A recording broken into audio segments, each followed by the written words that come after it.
This is WorkSpan TV. I'm Ryan Johnson from World at Work. I'm with Blair Jones of Semler Brossy today, talking about the link between executive pay and performance. Blair, first of all, this environment that we're in, there's a lot of emphasis on pay and performance in the executive pay arena. What's happening right now? What are the trends? Well, I think SAM-Pay has placed a new light on companies being able to demonstrate the relationship between pay and performance. So one lens into that is what you report in the summary compensation table. But companies are increasingly finding that that may be inadequate to tell the whole story.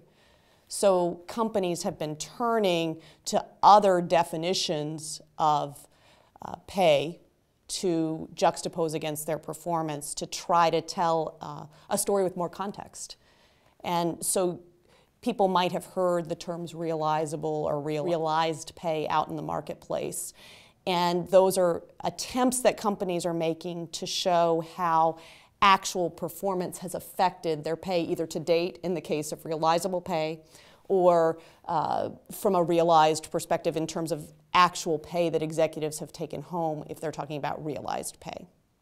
And the interesting thing about those terms, Blair, is at least as I understand it, there are no definitions, there's no standards.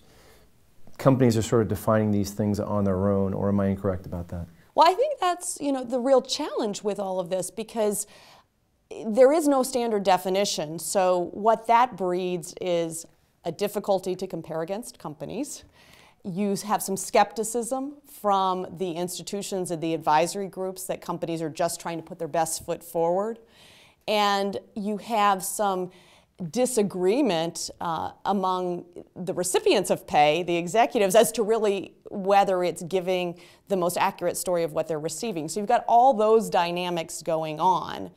That said, I think it's a starting point, and maybe it would be helpful to talk a little bit about what each of them looks like and how companies, maybe from the most standard look, are looking at it.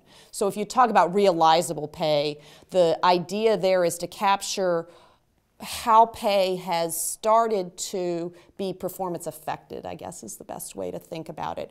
So you would look at actual base salaries earned, you would look at actual annual incentives earned, and then on long-term incentives, you'd look at how performance plans have paid out based on performance or are likely to pay out on performance. You'd look at how options have accumulated value over time. Either you could pretend that you were cashing them out, so you'd look at what were called paper gains, or you can look at the economic value and apply a point-in-time Black-Scholes value. So the idea is we've had this performance over a 3-year period, a 5-year period.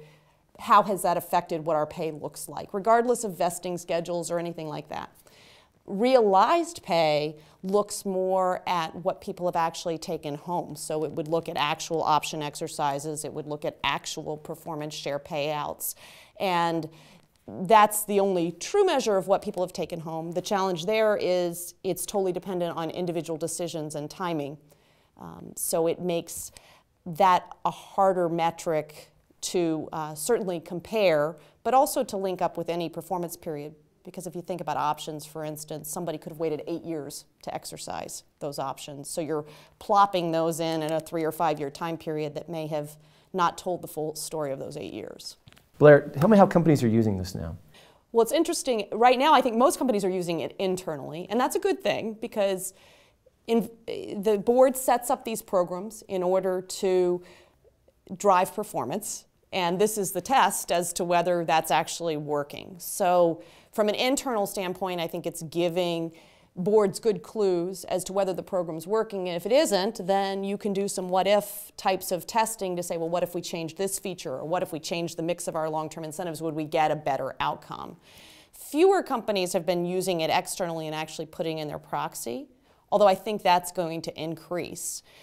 You see it with companies that are in trouble, companies that have either gotten a negative recommendation from ISS or Glass Lewis, or companies that know they're facing an uphill battle on the pay and performance assessment.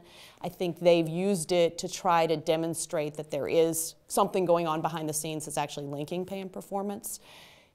It is a way to tell the story, and it is a way to show the linkage. The challenge there is you may be out there alone. It may be that later on the SEC or others change how they'd like to see it. It may be that you put it out there and the next year your results look a little different and you have to think about how to make the link between what happened last year and what results you're seeing this year. I think all of those things are keeping everybody but the companies that are in trouble from doing this. I would encourage more companies to think about how they could use it proactively to help shareholders understand how their programs are working, and to use it as an education tool of sorts to show the context for the compensation decisions. The constantly evolving world of executive compensation and linking that pay to performance, which of course has been the mantra for the last 10 years or so. I want to thank Blair Jones from Semler Brossy, and for WorkSpan TV and World at Work, I'm Ryan Johnson.